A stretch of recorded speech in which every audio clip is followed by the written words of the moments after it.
বেহেশতে যেতে চান? সুবহানাল্লাহ। এমন কোন মানুষ আছে নাকি যে বেহেশতে যেতে চায় না, মত করে যেতে চায়? সবাই, আমরা সবাই বেহেশতের আশা করি, ঠিক কি না? আল্লাহ রাব্বুল আলামিন বলেন বেহেশতে যদি যেতে চাও তাহলে ইবাদত করা লাগবে, ইবাদত ছাড়া জান্নাতে যাওয়া যাবে না। ফাদখুলি ফি ইবাদি ওয়াদখুলি জান্নাতি। সর্বপ্রথম আমার বান্দার মধ্যে দাখিল হয়ে যা, আমার গোলামের মধ্যে দাখিল হওয়া, আমার গোলাম হয়, এরপরে আমার জান্নাতে চলে যা। আগে গোলাম হবি, তারপরে কোথায় যাবি? জান্নাতে যাবি। আগে গোলাম, আগে গোলামের খাতায় নাম লেখা, আগে সত্যিকারে আমার বান্দা হ, গোলাম, এরপরে জান্নাতে যাওয়া যাবে। জান্নাতে যাইয়া আল্লাহর সাথে কি দেখা করতে চাই? আল্লাহর সাথে দেখা করতে চাই? আল্লাহ রাব্বুল আলামিন বলেন ফামান কানা ইয়ারজু লিকা রাব্বিহি ফালইআমাল আমালান সালিহান ওয়া লা ইউশরিক বিইবাদাতি রাব্বিহি আহাদা। তোমাদের মধ্যে যদি কেউ আল্লাহর সঙ্গে, তার রবের সঙ্গে যদি কেউ দেখা করতে চায় তাহলে সে যেন ভালো ভালো কাজ করে, নেক কাজ করে, আর তোমার রবের সাথে অর্থাৎ আল্লাহ রাব্বুল আলামিনের সাথে ইবাদতের মধ্যে যেন কাউকে শরীক না করে। শিরক যদি না করো, খাঁটি গোলাম, খাঁটি বান্দায় যদি পরিণত হতে পারো, কিয়ামতের দিন আল্লাহ রাব্বুল আলামিনের সঙ্গে দিদার নসিব হয়ে যাবে। এই গোলামি করব কতদিন? কতদিন গোলামি করব? এই প্রশ্নের জবাবে আল্লাহ রাব্বুল আলামিন কোরআনে কারীমের মধ্যে জবাব দিয়ে দিয়েছেন ওয়াবুদ রাব্বাকা হাত্তা ইয়াতিয়াকাল ইয়াকিন। মৃত্যু পর্যন্ত যতক্ষণ না দিয়ে শেষ প্রশ্বাসটি, নিঃশ্বাসটি বেরিয়ে যাচ্ছে, ততক্ষণ পর্যন্ত আনুগত্য গোলামি শক্ত হবে না। জোরে চিল্লায় বলুন। এই গোলামি জীবনের সব ক্ষেত্রে করতে পারলে আমরা মুসলমান, আর করতে না পারলে মুসলমান নামে মুনাফিক। না পারলে কি?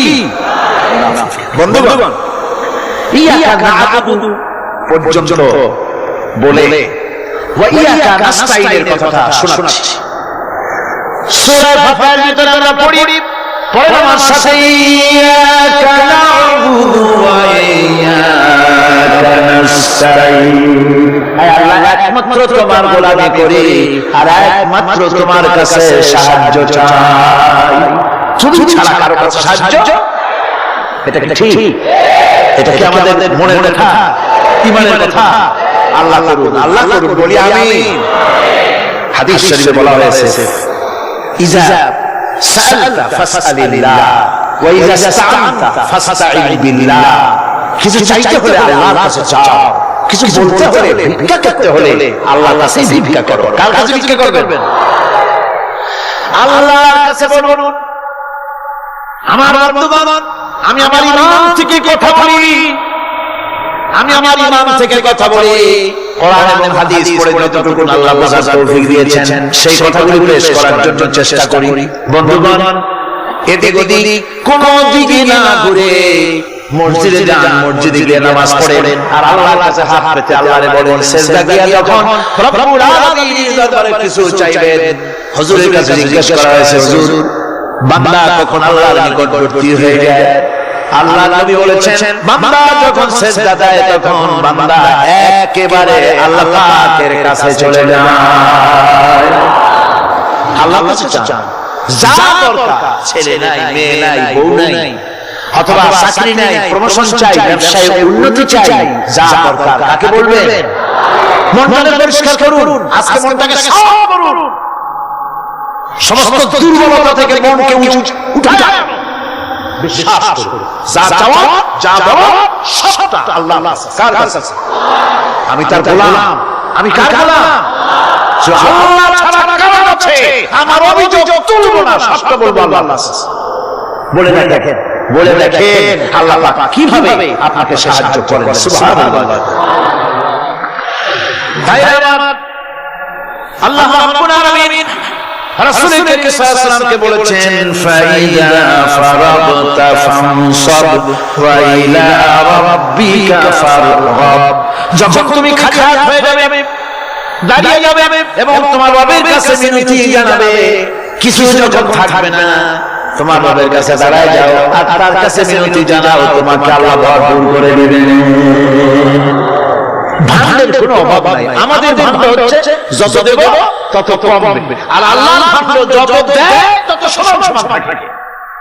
মোটি কথা যারা আমাদের টাটকা সুখগুলি আরামগুলি যারা বর্জন করে আল্লাহ রাব্বুল আলামিনকে বিশ্বাস করে যারা জীবন পরিচালনা করেছে, আল্লাহ পাক তাদের জন্য জান্নাত রেখেছেন এবং তাদের জন্য বলছেন সাবিকু ইলা মাগফিরাতিন মির রাব্বিকুম ওয়া জান্নাতিন আরদুহা কা'আরদিস সামাই ওয়াল আরদ উইদ্দাত লিল্লাযীনা আমানু বিল্লাহি ওয়া রাসূলিহি।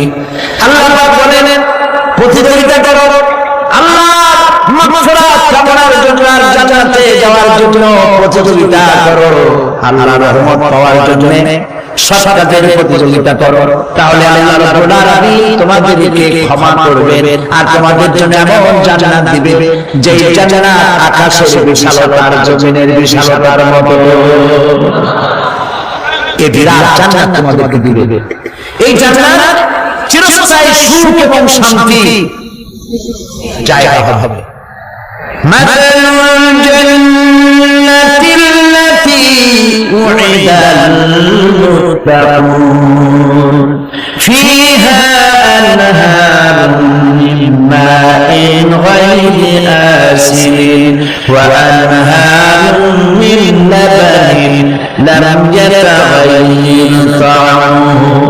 আল্লাহ পাক বলছেন জান্নাত আল্লাহ পাক ওয়াদা করেছেন মুত্তাকিদের জন্য। আল্লাহ পাক জান্নাত দিবেন, যে জান্নাতের ভিতরে রয়েছে মধুর প্রস্রবণ, রয়েছে দুধের প্রস্রবণ, রয়েছে সেখানে স্বচ্ছ পানির প্রস্রবণ রয়েছে।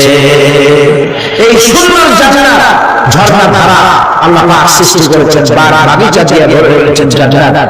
সেই জান্নাত হবে এয়ার কন্ডিশন, রোদের তাপ হবে না, সেখানে রোদের খরতাপ হবে না, সেখানে ঠান্ডার প্রচন্ডতা থাকবে না। কিরকম হবে জায়গাটা? আল্লাহ পাক বলছেন মুত্তাকিনা আলাল আরাইকি লা ইয়ারাউনা ফিহা শামসান ওয়ালা জামারিরা ওয়া দানিয়াতান আলাইহিম যিলালুহা ওয়া যুল্লিলাত কুতুফুহা তাযলিলা। আল্লাহ পাক এমন জান্নাত রেখেছেন, সেই আল্লাহ পাক সেই জান্নাতের ভিতরে জান্নাতীরা শেষ লাগায় মুখোমুখি অবস্থায় তারা সেখানে বসবে, আর জান্নাতীদের মনের মধ্যে কোনো দুঃখ থাকবে না, পেরেশানি থাকবে না। পৃথিবীতে মানুষের দুঃখ থাকে, পেরেশানি থাকে, সেখানে কোনো দুঃখ আর পেরেশানি থাকবে না। সেই জায়গাটা হবে শীতল নিয়ন্ত্রিত, না শীত না গরম, চির বসন্ত বিরাজ করবে। জান্নাতীরা সেখানে থাকবে। এই সুন্দর জান্নাত আল্লাহ পাক রেখেছেন মুত্তাকিদের জন্য। সুবহানাল্লাহ। কাফেরদের জন্য জান্নাত রয়েছে, জাহান্নাম হবে চিরকাল, খালিদিনা ফিহা আবাদান, চিরকাল কাফেররা জাহান্নামে থাকবে। সর্বশেষ যে ব্যক্তি জাহান্নাম থেকে মুক্তি লাভ করবে তাকে আল্লাহ পাক বলবেন, ফেরেশতাদেরকে বলবেন, আমার ফেরেশতারা আমার এই বান্দাকে জান্নাত এবং জাহান্নামের মাঝখানে রেখে দাও। জান্নাত এবং জাহান্নামের মাঝখানে ব্যক্তি যখন থাকার জায়গা পাবে, সে জান্নাতের দিকে তাকায়া দেখবে আর কাঁদতে চাইবে। আল্লাহ পাক জিজ্ঞেস করবেন, বান্দারে যুগের পর যুগ ধরে জাহান্নামে কেটেছো, আমি রব্বুল আলামিন জাহান্নাম মাফ করে দিয়া জান্নাত জাহান্নামের মাঝখানে রেখে দিয়েছি, আযাব থেকে তো বেঁচে গেছো, এখন কাঁদো কেন?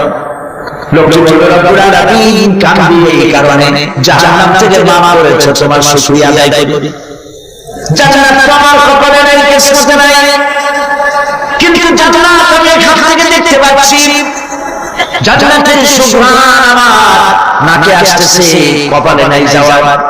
আমি কাঁদি এই জন্য, তুমি যদি মেহেরবানি করে আমাকে জান্নাতের দরজার কাছে একটু দাঁড় করায় দিতা, প্রাণ ভরে তোমার জান্নাতের দৃশ্যটা একটু দেখতাম।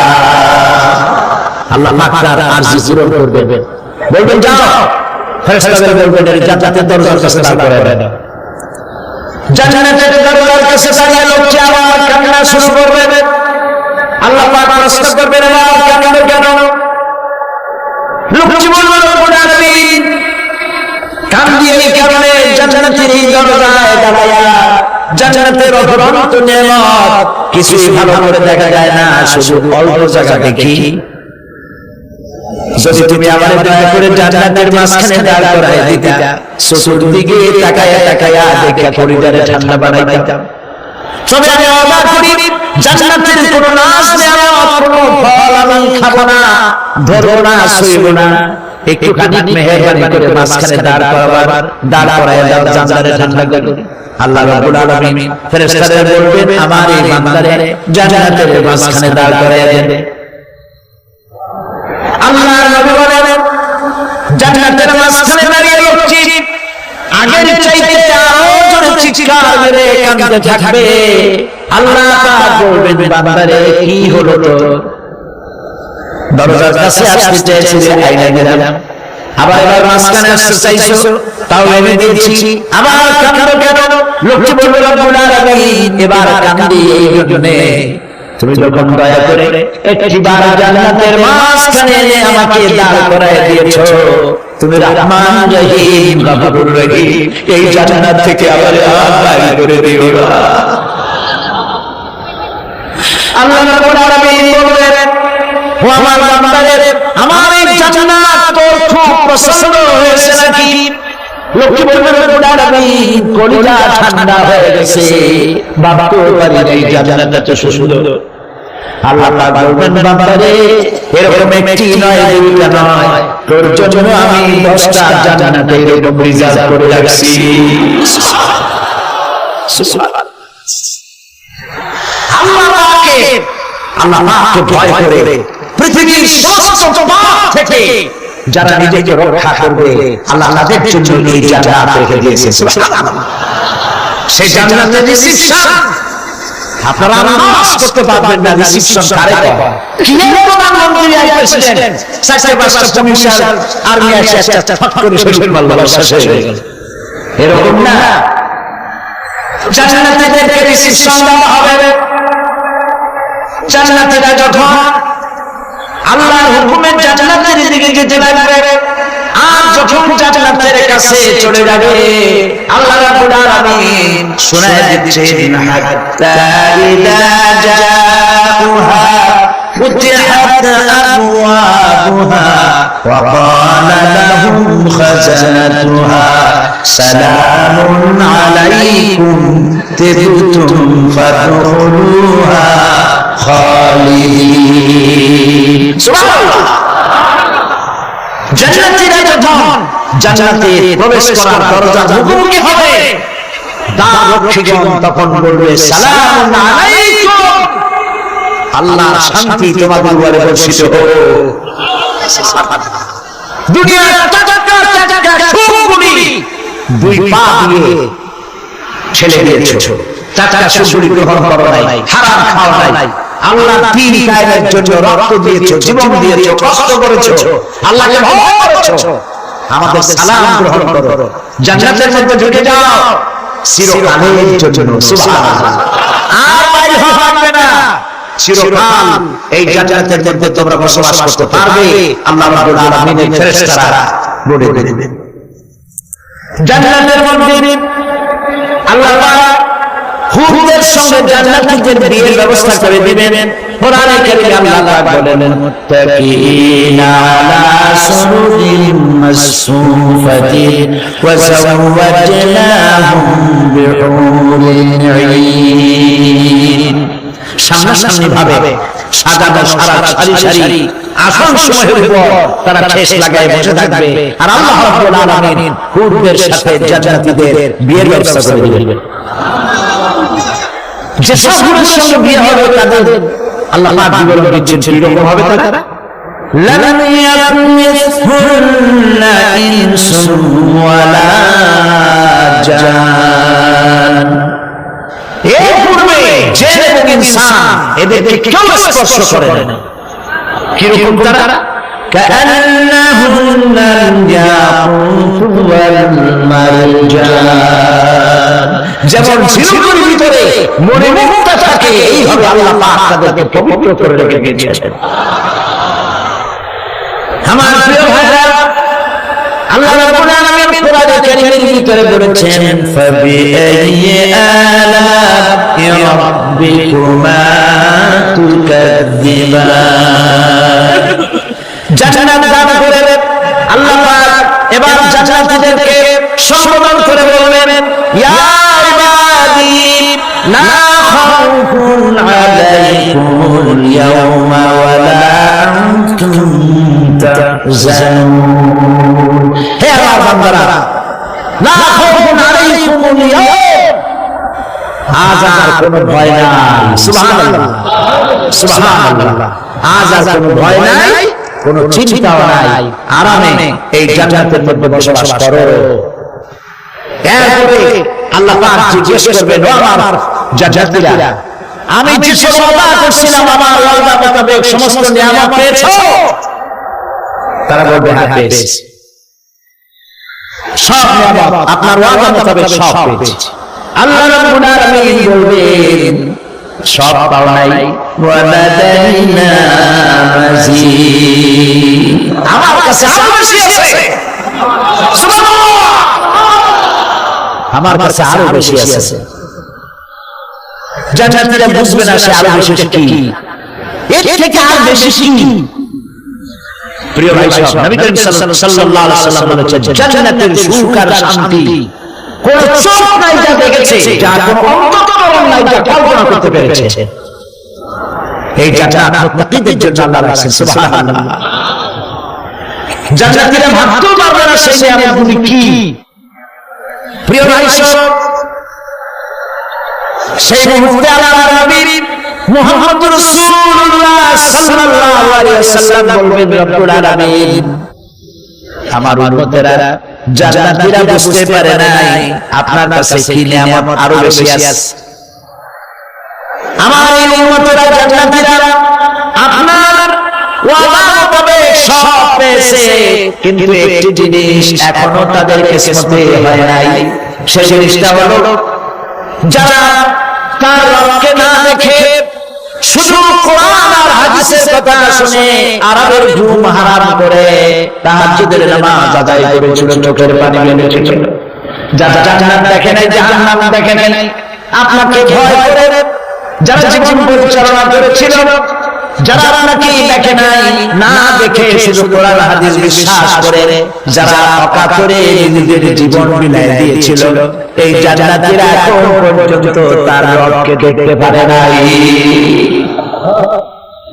আল্লাহ রাব্বুল আলামিন তার সামনে থেকে ৭০,০০০ পর্দা সরে যাবে আল্লাহ পাক বান্দাদের আরজি পুরা করার জন্য জান্নাতীদের সামনে তিনি জালওয়া ফরজ হবে কোরআন শরীফের ভিতরে আল্লাহ পাক বলে জান্নাতীরা তারা আল্লাহর দিকে জান্নাতীরা রবের দিকে তাকিয়ে থাকবে আর রব তার বান্দাদের দিকে তাকিয়ে থাকবে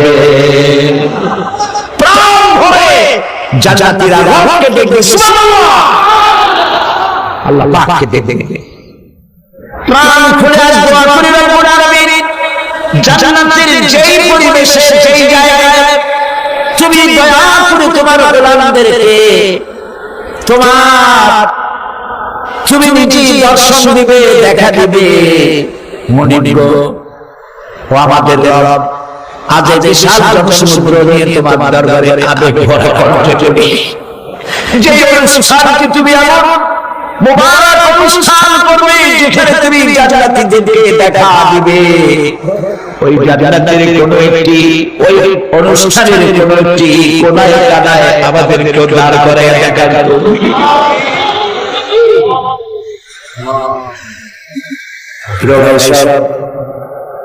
আল্লাহ রাব্বুল আলামিন মানুষের সামনে এত সব নিয়ামত রেখেছেন, এই জান্নাত দান করবেন। এরপরে আল্লাহ রাব্বুল আলামিন কোরআনে কারীমের মধ্যে বলেছেন রব্বিস সামাওয়াতি ওয়াল আরদি ওয়া মা বাইনাহুমার রাহমান লা ইয়ামলিকুনা মিনহু খিতাবা। এসব পুরস্কার রয়েছে তোমাদের সেই রবের পক্ষ থেকে যিনি আকাশ আর জমিনের মালিক। সুবহানাল্লাহ বলবেন না? যার সামনে কথা বলার ক্ষমতা কারো হবে না। এটি একটি মারাত্মক কথা। কিয়ামতের দিন আল্লাহর দরবারে কেউ কথা বলতে পারবে না আল্লাহর নির্দেশ ছাড়া। একটি আকীদা পরিষ্কার করে নিয়ে যান আপনাদের। সে আকীদাটা এভাবে পরিষ্কার করুন, কোন পীর সাহেব, কোন খাজা বাবা, কোন মাওলানা, কোন মুহাদ্দিস, কোন বুজুর্গ আপনাকে সুপারিশ করতে পারবে না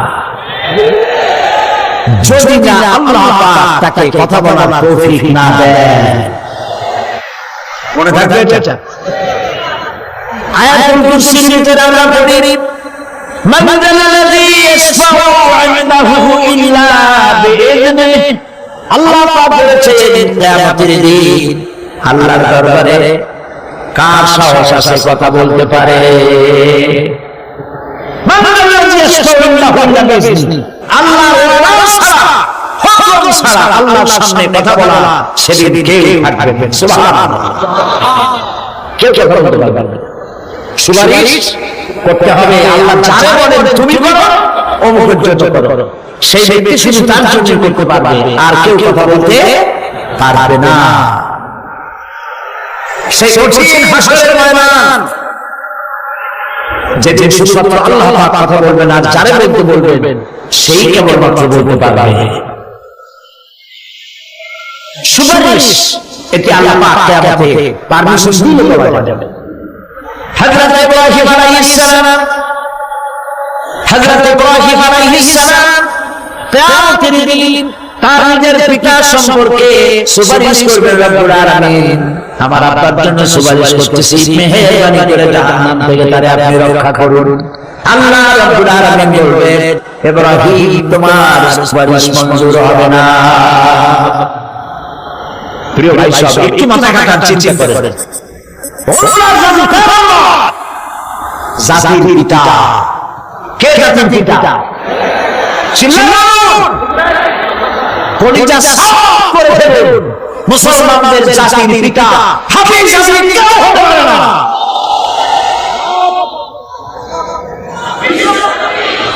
মিল্লাতা আবিকুম ইব্রাহিম। ইব্রাহিম আলাইহিস সালাম এই মিল্লাতের পিতা। সুবহানাল্লাহ।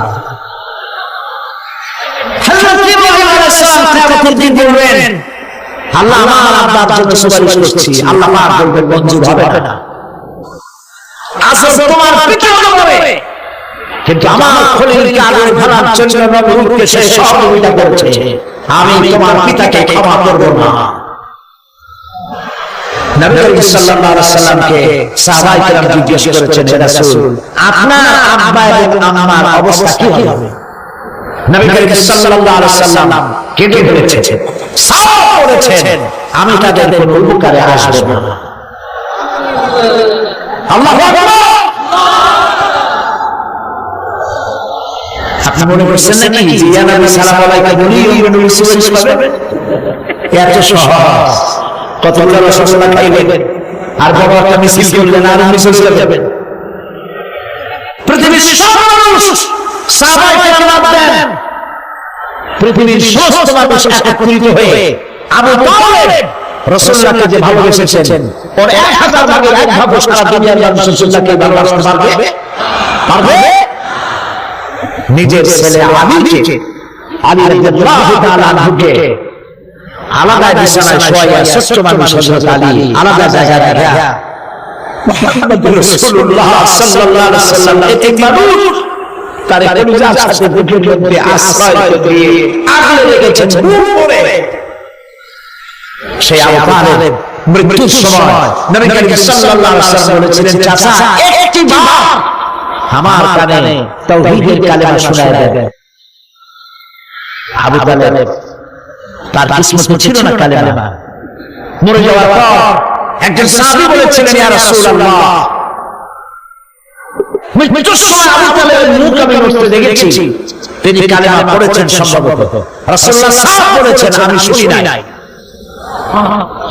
এত ভালোবাসার পরও হাদিস শরীফে এসেছে আবু তালেব জাহান্নামে যাবে। কোথায় যাবে? জাহান্নামে। সবচেয়ে কম আযাব হবে কার? আবু তালেব। কম আযাবটা কি?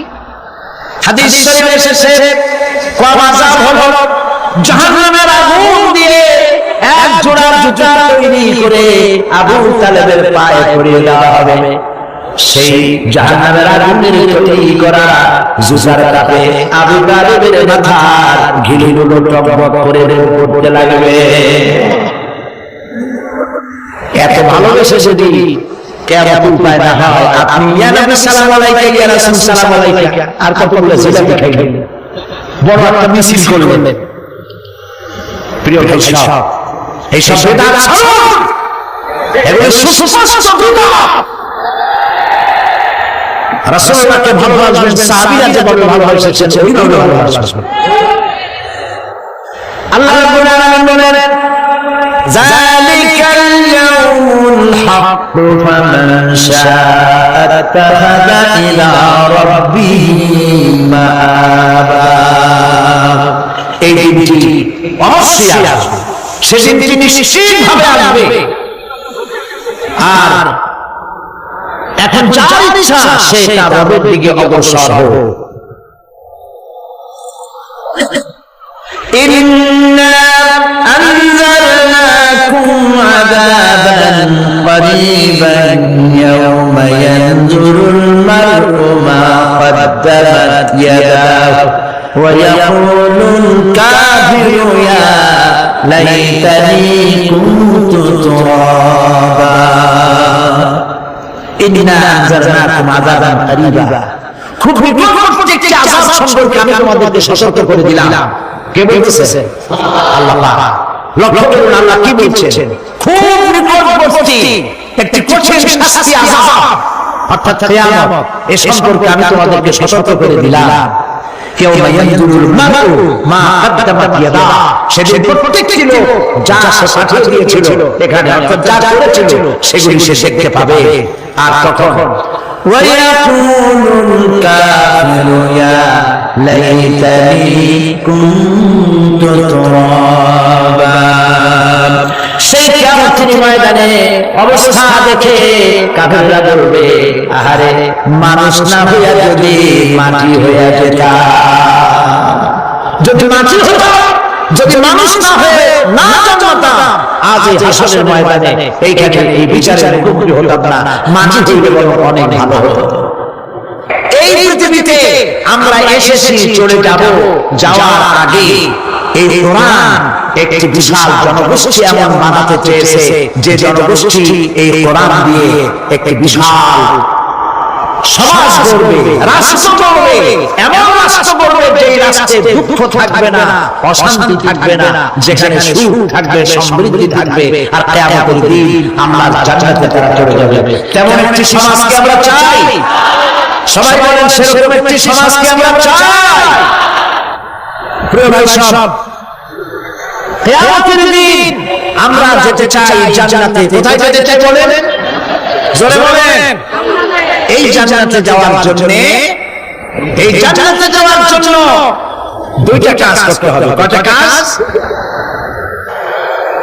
আল্লাহ রাব্বুল আলামিন বলেন, ফামান কানা ইয়ারজু লিকা রাব্বিহি ফালইয়ামাল আমালান সালিহান ওয়া লা ইউশরিক বিইবাদাতি রাব্বিহি আহাদা। আল্লাহ বলেন, যে বান্দারা আমার সঙ্গে দেখা করতে চায় কিয়ামতে, দুইটা কাজ করার আগে বলেন কয়টা কাজ? একটা হলো নেক আমল। কি আমল বলেন? নেক আমল। নেক আমল কারে বলে? নেক আমল করতে হলে আবার দুইটা শর্ত লাগে। এক নম্বরে কাজটা করতে হবে আল্লাহরে খুশি করার জন্য, কারে খুশি করার জন্য। একটা মাদ্রাসা বানাইছি যাতে লোকেরা বলে যে বড় একটা মাদ্রাসা বানাইছি, এই জন্য মাদ্রাসা বানাবেন, মসজিদ বানাবেন, হসপিটাল বানাবেন, যা কিছু করেন নিয়ত হবে আল্লাহকে খুশি করা। নিয়ত হবে কারে খুশি করা? আল্লাহ পাককে খুশি করা। এই হলো নেক আমলের প্রথম শর্ত, কাজ হবে আল্লাহকে খুশি করার জন্য। দুই নম্বরে কাজটি হতে হবে সুন্নতে নববী সাল্লাল্লাহু আলাইহি ওয়াসাল্লামের উপর। মনে থাকবে الذي خلق الموت والحياة ليبلوكم أيكم أحسن عملا।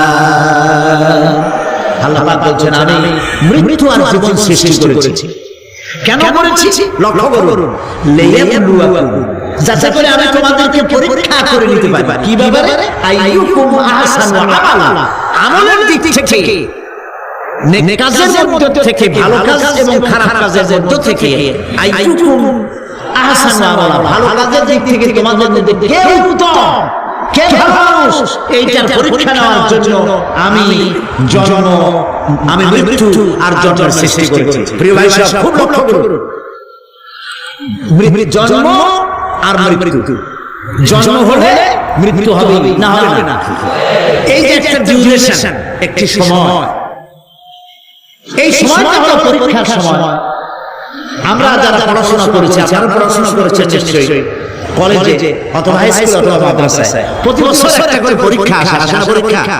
এই পরীক্ষার ডিউরেশন কত সময়? 3 ঘন্টা। কয় ঘন্টা বলে? 3 ঘন্টা। এই 3 ঘন্টা পরীক্ষা দিতে গিয়ে আপনারা কি কোনো ছাত্রকে দেখেছেন যে প্রশ্নপত্র সামনে নিয়ে গল্প করতেছে, প্রশ্নপত্র সামনে নিয়ে তাস খেলে, জুয়া খেলে, আর একদিকে তাকায় থাকে? প্রতিটি মুহূর্ত সে কাজে লাগাচ্ছে, প্রতি মুহূর্ত কাজে লাগাচ্ছে। 3 ঘন্টা পুরো হওয়া, 2 ঘন্টার মধ্যে পরীক্ষা শেষ হয়ে গেছে, কিন্তু শেষ হয়ে যাচ্ছে না, বাকি আরো 1 ঘন্টা, আধা ঘন্টা রিভাইজ করতেছে সে। যারা পরীক্ষা দিয়েছিল প্রশ্ন অনুযায়ী জবাবগুলি ঠিক হয়েছে কিনা সে মিলাই দেখে। কারণ কি? কারণ হলো এই পরীক্ষা যদি ফেল করি, বাবা মায়ের কষ্ট করা পয়সাগুলি বিফলে চলে যাবে, আমি চাকরি পাবো না, আমার জীবনটা 1 বছরের জন্য নষ্ট হয়ে যাবে। এই জন্য সে এত খাটাখাটনি করে পরীক্ষায় ভালো ফল করার জন্য সে পরীক্ষা দেয়, এবং পরীক্ষার রেজাল্ট এই পৃথিবীতেই হয়। ঠিক কিনা বলে? খাতা দেখতে যতদিন লাগে তারপরে পরীক্ষা হয়। খুব লক্ষ্য করুন, আমাদের একটা পরীক্ষা চলতেছে এই পৃথিবীতে, সফল। ওটা শিক্ষাঙ্গনের পরীক্ষা, এটা জীবনের পরীক্ষা। এই জীবন পরীক্ষার ডিউরেশন, সময়কাল 3 ঘন্টা। আর আমাদের পরীক্ষা, সমস্ত মানুষের পরীক্ষার সময়কাল হলো জন্ম থেকে শুরু করে মৃত্যু পর্যন্ত। এর মধ্যে বালেগ হওয়া পর্যন্ত সময়টা কনসিডারেবল, ক্ষমার যোগ্য। 15 বছর 12 বছর বালেগ হইতে যে কয় বছর লাগছে, এইটা যা করছেন, যা বলছেন সব মাফ। কিন্তু বালেগ হওয়ার পর থেকে নিয়ে মৃত্যু পর্যন্ত যা যা করবেন সমস্ত কাজের হিসাব আমার কাছে দিতে হবে। একটা প্রশ্ন করি আপনাদের কাছে, রাগ করবেন না তো? বলবেন যে কথা বলতে তো আপনি আসছেন, আমাদের দিয়ে খাটান কেন? এরকম চিন্তা করবেন না। প্রশ্নটা হচ্ছে, বলেন তো দেখি পৃথিবীর মধ্যে সবচাইতে মূল্যবান জিনিস, দামি জিনিস কোনটা? ইখতিলাফ হয়ে গিয়েছে, ইখতিলাফ।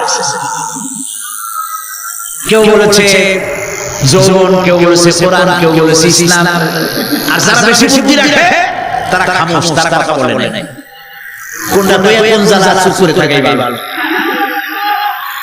সব থেকে মূল্যবান জিনিসের নাম সময়। সব থেকে মূল্যবান জিনিসের নাম কি? এবার বলেন, এই পৃথিবীর মানুষ সব থেকে অপচয় করে কোন জিনিসে? সময়। সময়ের অপচয় আমরা যা করি। আমি সেদিন পুলিশ লাইনে আমার একটা বক্তব্য ছিল, কয়েক হাজার পুলিশ ছিল সেখানে, জুমার দিন।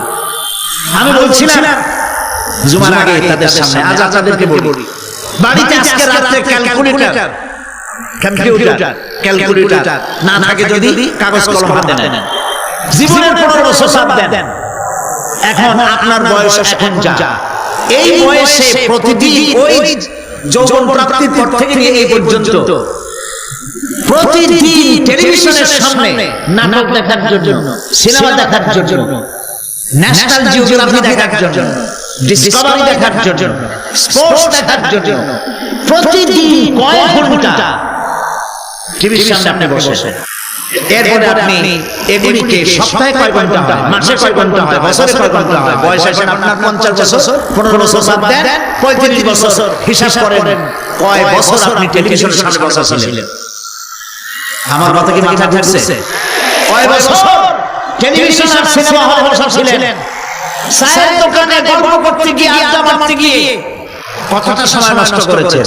রবীন্দ্রনাথ, যতীন্দ্রনাথ, যোগীনাথ, তারপরে আর কি এই যে শরৎচন্দ্র, এই সমস্ত এই নাম মনে আসলো। কবি, সাহিত্যিক, ঔপন্যাসিক, নাট্যকার, তাদের বইপত্র, গল্পের বই, ভূতের গল্প, এই সমস্ত গল্পের বই পড়িয়া জীবনে কতটা সময় নষ্ট করেছেন। সবগুলি এক জায়গায় করেন, সবগুলি এক জায়গায় করেন, এরপরে আপনার চোখ ছানা হয়ে যাবে, দেখতে পাবেন আপনার জীবনের উল্লেখযোগ্য 35 বছরে কম করে হলো 20 বা 25 বছর অপচয় হয়ে গেছে, নষ্ট হয়ে গেছে। ইন্না লিল্লাহি ওয়া ইন্না ইলাইহি রাজিউন। জীবনের সবথেকে মূল্যবান সময়গুলি নষ্ট করে ফেলেছি আমরা। আল্লাহ পাক বলেছেন পরীক্ষা নেওয়ার জন্যই এই পৃথিবীতে দিয়েছিলাম। এখন পরীক্ষা, ছাত্রের পরীক্ষার সময় 3 ঘন্টা, রেজাল্ট আউট হবে 1 ঘন্টা। আর আপনার আমার পরীক্ষা মৃত্যুতে জন্ম থেকে শুরু মৃত্যু পর্যন্ত, কিন্তু রেজাল্ট এখানে আউট হবে না। রেজাল্ট আউট হবে কোথায়? কিয়ামতের দিন। কোথায় হবে? হতেই হবে কিয়ামতের দিন। সেদিন এই পৃথিবীতে যারা ভালো কাজ করবে, ভালো কাজের জন্য আল্লাহ পুরস্কার দিবেন, আর মন্দ কাজ যারা করবে তাদের জন্য তিরস্কার তারা পাবে। এই জন্য বিচার, কিয়ামত হওয়া, বিচার হওয়া, এটা বিবেকের দাবি, এটা জ্ঞানের দাবি। যারা বুদ্ধিজীবী দাবি করে কপাল পোড়া, এরা এটা বোঝে না, এদের মাথা থেকে এটা ঢোকে না। ঠিক কি না? প্রিয় ভাই সব, কিয়ামত হবে এবং কিয়ামতে আল্লাহর দরবারে আমাদের সকলকে উঠতে হবে, এতে কোনো সন্দেহের অবকাশ। এবার দেখেন আল্লাহ পাক এবার যুদ্ধ দিয়ে বোঝাচ্ছেন, সুবহানাল্লাহ বলেন। তোমরা যারা বলো যে মরে যাব, পচে যাব, মাটির সাথে মিশে যাব, আবার জিন্দা হব কেমনে? আল্লাহ বলে কেমনে জিন্দা হবা? বুঝাই। সুবহানাল্লাহ বলেন। আল্লাহ রাব্বুল আলামিন বলেন আল্লাহুল্লাযী আরসালার রিয়াহা ফাতুসিরু সাহাবা فسقناه إلى بلد ميت فأحيينا به الأرض بعد موتها كذلك النشور। আল্লাহ বলেন, লক্ষ্য করে দেখো, সমুদ্রের লবণাক্ত পানিগুলি বাষ্পীয় আকারে মেঘমালায় পরিণত করে দেই, আর বাতাসকে হুকুম করে মেঘটাকে টেনে নিয়ে যাও অমুক জায়গায়। আল্লাহ যেখানে দৃষ্টি দিতে চান, বাতাস মেঘকে ঠেলে নিয়ে সেখানে নিয়ে আসে। বৃষ্টির পানিগুলি পড়ল, আল্লাহ পাক বলেন আকাশের সেই বৃষ্টির পানি দিয়া আমরা জমিনকে আমি জিন্দা করে দিলাম। ফাআহইয়ানা বিহিল আরদা বা'দা মাউতিহা। এই মৃত জমিনকে আমি জিন্দা করলাম, সেখানে তুমি বীজ বপন করলে সেই বীজগুলি বীজের মাথা ফাটাইয়া সারাগুলি কে বাইর করে দিল। মাটির আস্তরণ, মাটির আস্তরণের মধ্যে কদু বিচি, লাউ বিচি, আপনারা কদু কন্যা লাউ বলেন, যেটাই হোক বুঝলি, কদু অথবা লাউ একই কথা, অথবা যে কোনো শাকসবজি, উদ্ভিদ, এর চারা, এর বীজ মাটিতে দেওয়া হলো।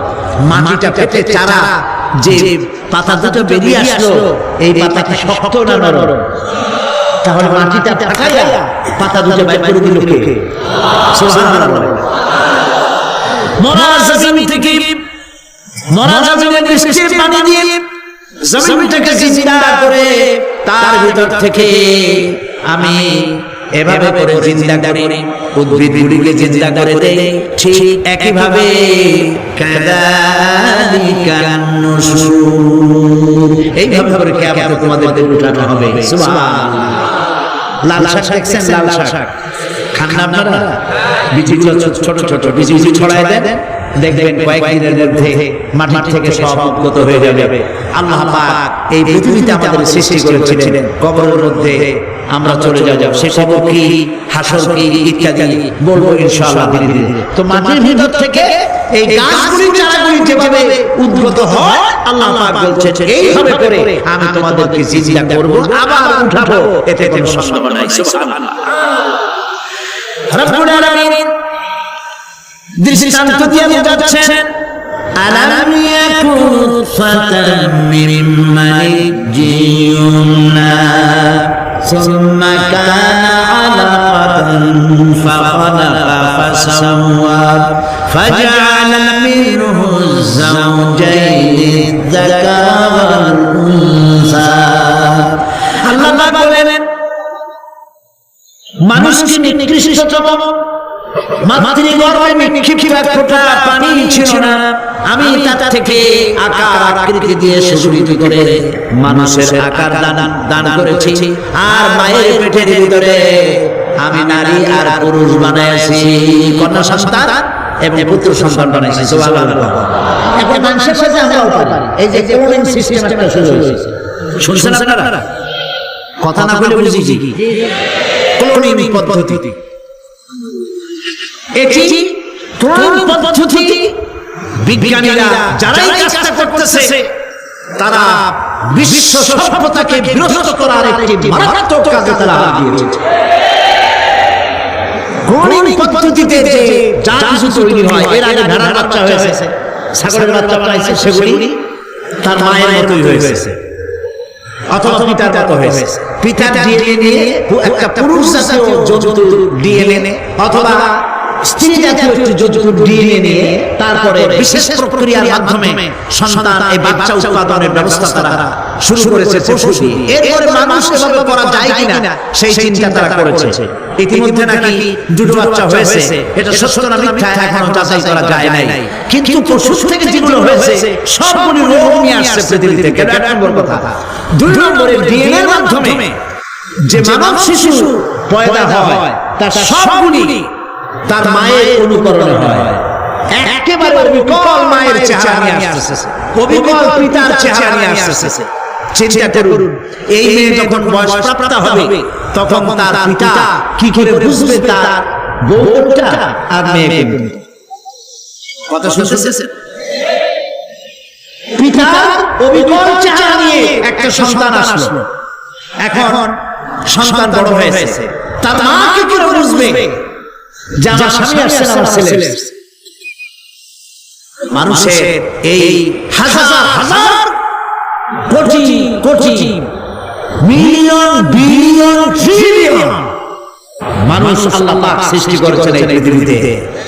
একটা মানুষের চেহারার সাথে আরেকটা মানুষের মিল গলার আওয়াজেও মিল নাই। যতই নকল করার চেষ্টা করুক একজন আরেকজনের ধরা পড়ে, ঠিক কিনা? ধরা পড়বে। গলার আওয়াজের সাথে মিল থাকতে কি হইতো? এই যে মাহফিলে আসছেন আপনার ওয়াজ শুনতে, বউ আছে বাড়ি, আপনার অবিকল আওয়াজের মতো একজন গলার আওয়াজ ঠিক একই রকম আপনার ঘরের দরজা কাছে বলতো, শুনছো আমি আসছি, দরজা খুলে দাও। তারপর দরজা খুললে কি হইতো চিন্তা করো। সুবহানাল্লাহ বলবেন না? সুতরাং ক্লোনিং পদ্ধতিতে যারা মানুষ বানাবার চেষ্টা করছে, বিশ্ব সভ্যতাকে ধ্বংস করার জন্য নৈতিকতার বাঁধকে ভেঙে দিয়ে পৃথিবীকে জেনা ব্যভিচারের একটি বিশাল একটি জাহান্নামে পরিণত করার জন্য তারা এই চেষ্টা চালাচ্ছে। উচিত হবে পৃথিবীর সমস্ত নেতৃবৃন্দ, বিশ্ব নেতৃবৃন্দের ঐক্যবদ্ধ হয়ে এই দুঃসাহসিক কাজকে বাধা দিয়ে বন্ধ করে দেওয়া উচিত। আল্লাহর সৃষ্টির সাথে পাল্লা দিতে গেলে ধ্বংস ছাড়া পথ থাকবে না। লক্ষ্য করেছেন? আপনি সাক্ষী দিলে আজ এক সাক্ষী দেবেন, কালকে বলবেন যে ওই সাক্ষী আমি দেইনি। আজকে সই করেছেন, কালকে বলবেন ওই সই আমি করি নাই। কিন্তু আল্লাহ রাব্বুল আলামিন আপনার ফিঙ্গারপ্রিন্ট, আপনার আঙ্গুলের ছাপ এমন করে দিয়েছেন, এই আঙ্গুল দিয়ে যদি কাগজের উপরে একটা টিপ মারেন, টিপ সই করেন, আপনার বাবা কবর থেকে উঠে এসেও বলতে পারবে না যেটা আপনার। আদম আলাইহিস সালাম থেকে আজ পর্যন্ত আজ থেকে নিয়ে কিয়ামত পর্যন্ত যত মানুষ পৃথিবীতে এসে আসবে, কোন মানুষের আঙ্গুলের রেখার সঙ্গে আর একজন আঙ্গুলের রেখার মিল হবে না। এ হচ্ছে আমার আল্লাহর সৃষ্টি। সুবহানাল্লাহ। সুতরাং তিনি বলছেন, আমি মাতৃগর্ভের ভিতরে সন্তান তৈরি করি, সেই সন্তানকে কোনটা কন্যা সন্তান, কোনটা পুত্র সন্তান আমি বানাই। এই কাজটা যিনি পারেন, এবার দেখেন সামনে কি বলতেছেন আল্লাহ। এই কাজটি যিনি করতেছেন, আলাইসা যালিকা বিকাদিরিন আলা আইয়ুহিয়াল মাউতা। এত বড় কাজ যিনি সম্পাদন করেছেন, এক ফোঁটা নাপাক পানি, এক ফোঁটা নিকৃষ্ট গন্ধা পানি যার শরীর থেকে নির্গত হলে বলে গোসল ফরজ হয়ে যায়, এমন এক ফোঁটা পানি দিয়ে তোমার জন্মের উৎপত্তি করেছি, আকার দিলাম, হাত দিলাম, পাও দিলাম, চোখ দিলাম, সুন্দর করে বানালাম, তারপরে পৃথিবীতে পাঠালাম। এরপরে তুমি কি করে মনে করতে পারো যে সেই আল্লাহ তোমার মৃত্যুর পরে আবার চিন্তা করতে পারবেন? আলাইসা যালিকা, আল্লাহ পাক কি তোমাকে মৃত্যুর পরে আলাইসা যালিকা বিকাদিরিন, আল্লাহ পাকের পক্ষে এটা কি সম্ভব নয় যে তোমার মৃত্যুর পরে আল্লাহ আবার চিন্তা করবেন? বলেন অবশ্যই পারবেন, বলেন অবশ্যই পারবেন। প্রিয় ভাই সব, আল্লাহ পাক এরপর বলছেন, ইয়া আইয়ুহান নাসু ইন কুনতুম ফি রাইবিন মিনাল বা'সি ফাইন্না খালাকনাকুম মিন তুরাব। হে মানুষ সকল, যদি সন্দেহ হয় যে আমি তোমাদের পরকাল সম্পর্কে, যদি পুনরুত্থান সম্পর্কে যদি তোমাদের সন্দেহ হয়, জানা থাকা উচিত আমি তোমাদেরকে মাটি দিয়ে সৃষ্টি করেছি, মাটির উপকরণ দিয়ে সৃষ্টি করেছি। এই মাটির সাথে মিশে যাবা, আবার উঠানো হবে। মাটিতে কবরের মধ্যে মুর্দা রাখার সময় কি বলি আমরা? মিনহা খালাকনাকুম ওয়া ফিহা নুঈদুকুম। পড়েন সবাই, মিনহা খালাকনাকুম ওয়া ফিহা নুঈদুকুম ওয়া মিনহা নুখরিজুকুম তারাতান উখরা। মাতৃগর্ভের ভিতরে মানুষকে আল্লাহ রাব্বুল আলামিন হাত পা চক্ষু করোনা শিক্ষা দিয়ে সুন্দর করে মায়ের পেটের ভিতরে বানায়া এই পৃথিবীতে আল্লাহ পাক পাঠায় দেন।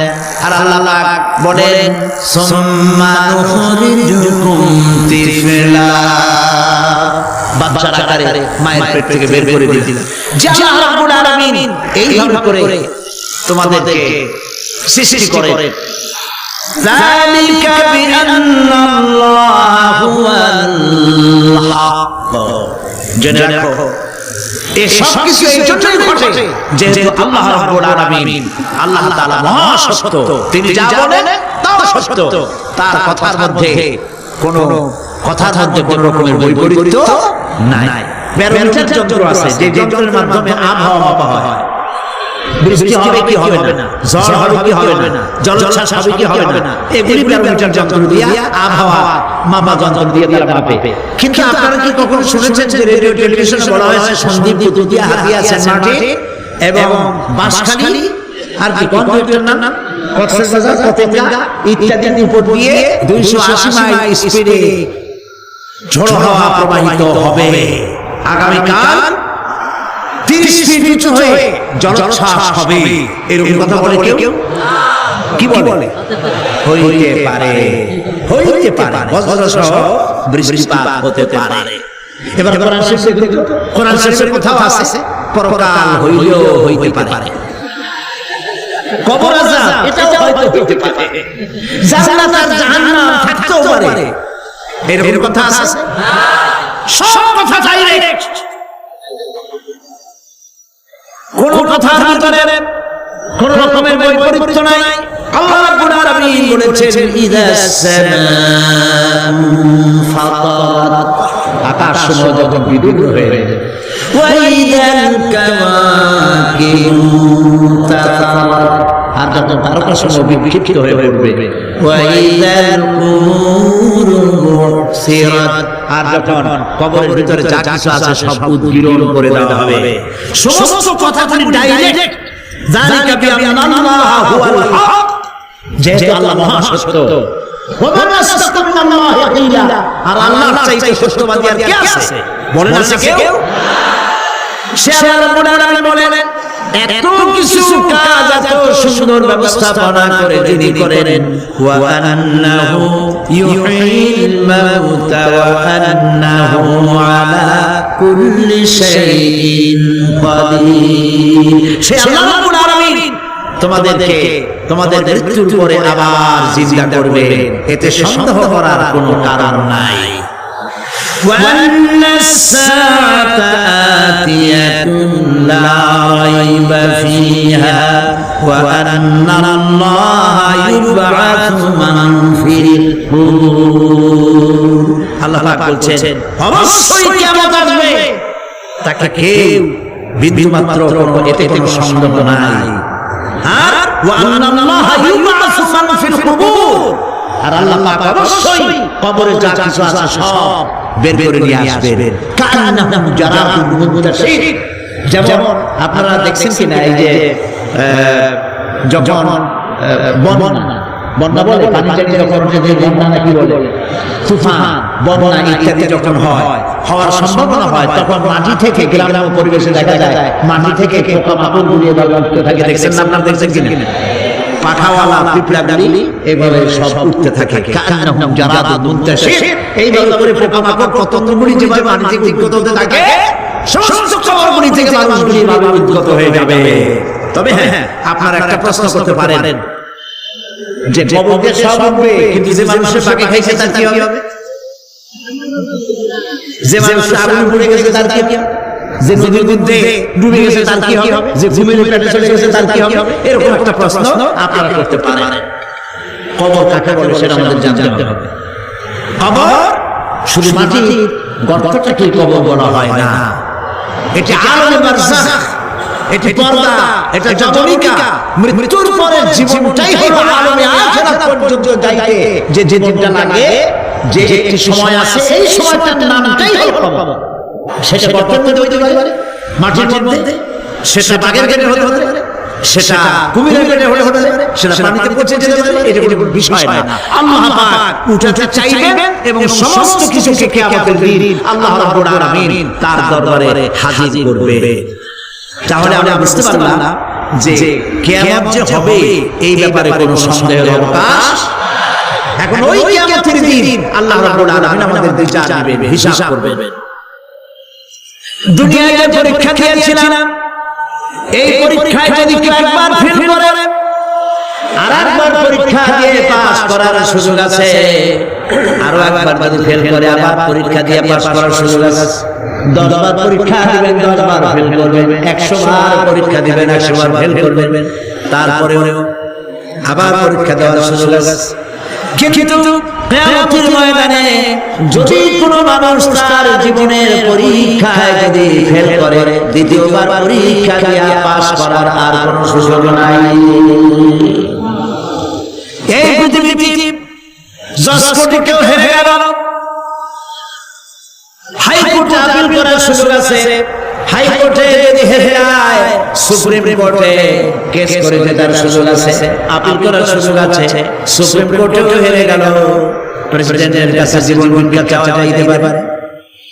কিন্তু কিয়ামতের আখিরাতে আদালতে ওই জায়গায় মানুষ যদি একবার তার জীবনের মামলায় হেরে যায়, দ্বিতীয়বার আপিল করার আর কোনো জায়গা নাই। কঠিন জায়গা, সেই জায়গা হবে এবং সেখানে সবাইকে উঠতেই হবে। সুতরাং এই যে প্রশ্ন করা হয় যে প্রায় এই কিয়ামত কবে হবে, এটা বিশ্বাস করি না, হ্যাঁ হ্যাঁ ইত্যাদি, মরলে আবার জিন্দা করবে কে, এই সব প্রশ্নের কোনো দাম নাই। আল্লাহ পাক এই ব্যাপারে আরেকটি কথা বলেছেন, ইয়াসআলুনাকা কাআন্নাকা হাফিজুন আনহা قل إنما علمها عند الله ولكن أكثر الناس لا يعلمون। হে নবী, এরা আপনার কাছে প্রশ্ন করে এইভাবে যে কিয়ামত কবে আসবে, মনে হয় যেন আপনি জানেন। এই ইলম কিয়ামত কবে হবে মনে হয় যেন আপনি এটা জানেন, সেই জন্য তারা এই প্রশ্নটা করছে। আসলে কুল ইন্নামা ইলমুহা ইনদাল্লাহ, কিয়ামত কবে হবে এটা কে জানেন? ওয়ালাকিন আকসারুন নাস লা ইয়ালামুন, অবশ্যই অধিকাংশ মানুষের এটা জানে না কিয়ামত কবে হবে, এটা একমাত্র আল্লাহ পাক জানেন।